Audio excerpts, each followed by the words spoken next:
بہت بڑا حکیم، اس نے طب کے اوپر بہت زیادہ کام کیا۔ پھر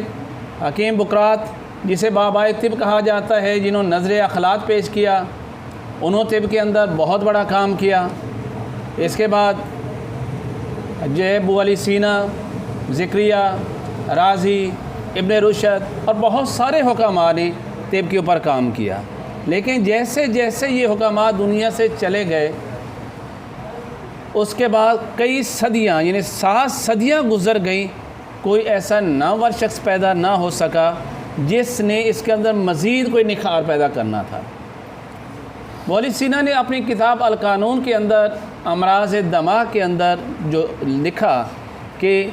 دماغ کے افعال 3 طرح کے ہی ہو سکتے ہیں، یا تو ان کے اندر ضعف ہوگا، یا ان کے اندر تغیر ہوگا، یا اس میں تشویش ہوگی، اور اس کی انتہا جو ہے وہ بطلان ہوگا۔ اسی صدی کے شروع کے اندر 9 جولائی 1906 کے اندر مدینۃ الاولیاء ملتان شہر کے اندر ایک بچہ پیدا ہوا، جسے آپ دوست محمد کے نام سے جانتے ہیں، اور آپ کا جو ہے وہ کتابی نام جو ہے تصنیف جسے کہتے ہیں، اس میں آپ صابر ملتانی رحمۃ اللہ علیہ کے نام سے جانا جاتا ہے۔ آپ نے اپنی ابتدائی تعلیم جو ہے وہ تو ملتان میں ہی حاصل کی، کنٹونمنٹ اسکول ہے وہاں سے حاصل کی، ایف اے بھی وہاں سے پاس کیا۔ چونکہ ملتان کے اندر کوئی طبی درسگاہ نہیں تھی، اس لیے آپ لاہور تشریف لائے اور انجمن حمایت اسلام طبیہ کالج لاہور میں آپ نے یہ طب کی تعلیم حاصل کی۔ اس کے بعد آپ خانیوال چلے جاتے ہیں، اور یہ بتا دوں کہ جس وقت حضرت صابر رحمۃ اللہ علیہ نے طبیہ کالج میں تعلیم حاصل کی، اس وقت باقاعدہ ایلوپیتھک تعلیم بھی یعنی فارماکوپیا پڑھایا جاتا تھا، فزیالوجی اور اناٹمی جو ہے وہ بھی ڈاکٹر آ کے پڑھایا کرتے تھے۔ تو آپ نے جو تعلیم تھی، جو ایلوپیتھک تعلیم تھی، وہ بھی اسی طبیہ کالج لاہور سے حاصل کی۔ اور پھر ان حکماء کو اجازت ہوتی تھی کہ وہ ایلوپیتھک پریکٹس کر سکتے ہیں، جیسے کہ پرانے حکماء اس دور کے نیر واسطی ہے یا باقی لوگ جو ہے وہ بڑے اچھے انداز میں ایلوپیتھک پریکٹس بھی کرتے تھے طب کے ساتھ ساتھ۔ حضرت صابر رحمۃ اللہ علیہ جب خانیوال گئے اور وہاں پر ایلوپیتھک پریکٹس شروع کی، تو آپ اس پریکٹس سے زیادہ مطمئن نہ ہو سکے۔ آپ واپس ملتان گئے اور اپنے ماموں جو اس وقت کے ماشاءاللہ بہت اچھے نواز تھے، زبدۃ الحکماء تھے، محمد حسن صاحب، آپ نے ان کے پاس جا کے طب کی جو ہے وہ تعلیم مزید لینا شروع کی۔ لیکن وہاں پر ایک رسالہ آیا کرتا تھا تبصرۃ الاطباء، جس کے اندر افعال الاعضاء کے اوپر زیادہ بات کی گئی تھی، اور یہ رسالہ نکالتے تھے لاہور کے جو ہے احمد دین شاہ دروی صاحب۔ تو حضرت صابر رحمۃ اللہ علیہ اس رسالے سے بہت متاثر ہوئے، تو آپ واپس لاہور تشریف لائے اور احمد دین شاہ دروی کے پاس آپ ٹھہرے، اور ان کے ساتھ مل کر آپ نے طب کی ترویج اور ترقی کے لیے کام کرنا شروع کیا۔ احمد دین شاہ دروی صاحب نے جس وقت دیکھا کہ حضرت صابر رحمۃ اللہ علیہ جو ہیں ان کے اندر تحقیق کا اور بہت زیادہ جذبہ ہے، اور پڑھانے کا بھی ایک بہت زیادہ ہنر ان کو آتا ہے، تو انہوں نے اپنے کالج میں انہیں ایز اے پروفیسر نامزد کر لیا۔ آپ نے اس دوران حکیم ابن احمد دین شاہ دروی صاحب مل کر بہت ساری افعال الاعضاء کے اوپر کام کیا، بہت زیادہ تحقیقی کام بھی کیا، لیکن آپ نے کچھ ایسے سوالات اٹھائے احمد دین شاہ دروی سے افعال الاعضاء کے مطابق،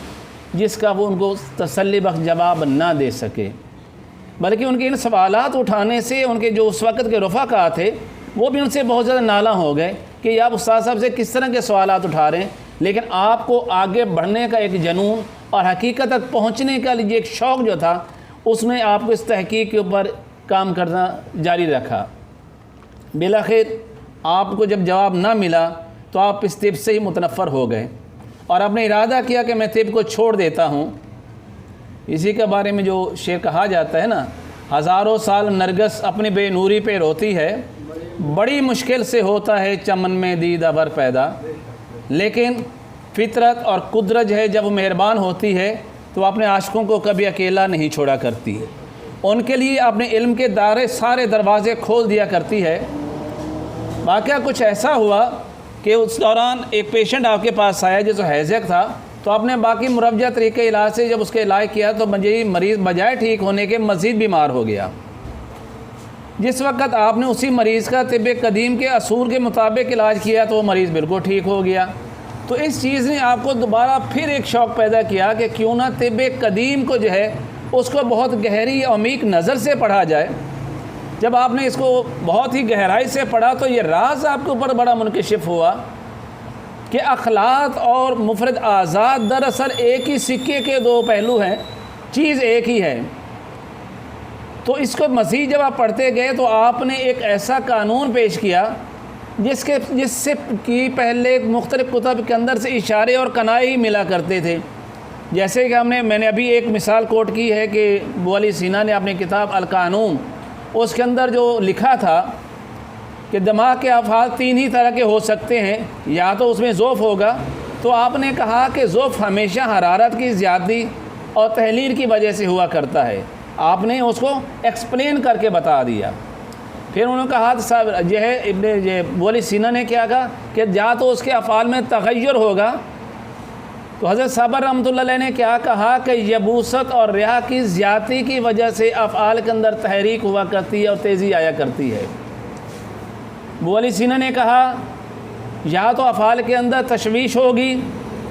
تو آپ نے کہا کہ کسی بھی عضو کے اندر جب بھی تسکین ہوگی وہ رطوبات کی زیادتی کی وجہ سے ہوگی، اور تسکین کی انتہا جو ہوگی وہ بطلان ہوگی یا تقدیر جسے ہم کہتے ہیں۔ تو دراصل جن چیزوں کا پہلے سے اشارے اور کنائے ملا کرتے تھے، حضرت صابر رحمۃ اللہ علیہ نے اس کی بڑی اچھی طرح ایکسپلینیشن کی، اور ان کی اس وضاحت کے بعد ایک عام قاری کے لیے بھی القانون، شرح اسباب اور اس طرح کی اور بہت ساری کتابیں جن کو سمجھنا بہت مشکل ہو گیا تھا، اب وہ آسانی سے حکماء کی سمجھ میں آنے لگی تھی۔ آپ نے مختلف امراض کے اوپر اپنی تصانیف بھی لکھی، جیسے نزلہ زکام کے اوپر آپ نے کہا۔ اس سے پہلے میں یہی بتا دوں کہ ہمارے طب یونانی ہو یا کوئی اور بھی طب ہو، جب بھی کوئی عضو بیمار ہوتا ہے تو کہا یا پورے کا پورا عضو بیمار ہے، تو یہ محض آپ ہی کا کارنامہ ہے۔ آپ نے کہا کہ ایک وقت میں اعضاء پورے کے پورے بیمار نہیں ہوتے، بلکہ اس کا کوئی ایک حصہ اس میں بیمار ہوگا۔ یہ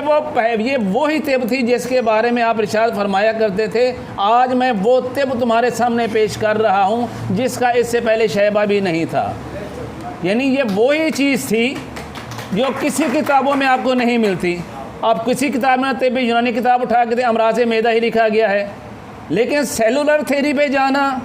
جو آج کل کے دور کے اندر بہت ضروری ہے، جب ہم کہتے ہیں اس کا RNA DNA اور PCR جا کے چیک کروائیں، یعنی ہم سیل کے DNA تک بھی جا رہے ہیں، تو ایک خلیہ کے اندر جا رہے ہیں۔ صابر ملتانی رحمۃ اللہ علیہ نے کتنے سال پہلے اس کی طرف آپ کی توجہ مبذول کروائی۔ انہوں نے کہا کہ بیماری دراصل DNA کے اندر ہوا کرتی ہے۔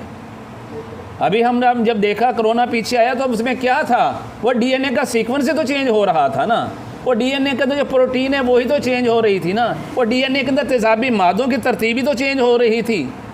اور نظر مفرزہ کا جو معالج ہے اس تیزابیت کو سمجھ رہا تھا۔ اب اس تیزابیت کی وجہ سے DNA اندر کیا کیا تبدیلیاں آ جائیں گی۔ باہر کے حضرت صابر رحمۃ اللہ علیہ کی جو تحقیقات ہیں ان کو پڑھنے کے لیے باہر کے بہت زیادہ گہرائی کی اور مطالعے کی ضرورت ہے۔ آپ نے نزلے کے بارے میں کیا کہا کہ جب پانی کی طرح نزلہ بہہ رہا ہوگا تو پھر وہ اعصاب کے اندر سوزش ہوگی۔ جب نزلہ بالکل بند ہوگا، خشک ہوگا، زور لگا کے تھوڑا سا کچھ مادہ نکلے اور ساتھ خون بھی آئے، تو کہا کہ یہ سودابی یا عضلاتی مادہ ہوگا، عضلات کی وجہ سے ہوگا، عضلاتی تحریک کی وجہ سے ہوگا۔ اور جب کہا کہ پھر گلے پہ گرے گا، خراش کرے گا، پیلے رنگ کا نکلے گا، جلندار ہوگا، تو پھر آپ نے کہا یہ صفرا کی ذاتی اور خودی تحریک میں ہوگا۔ امراض بول کے بارے میں آپ نے کیا کہا کہ جب کثرت سے پیشاب آئے گا تو یہ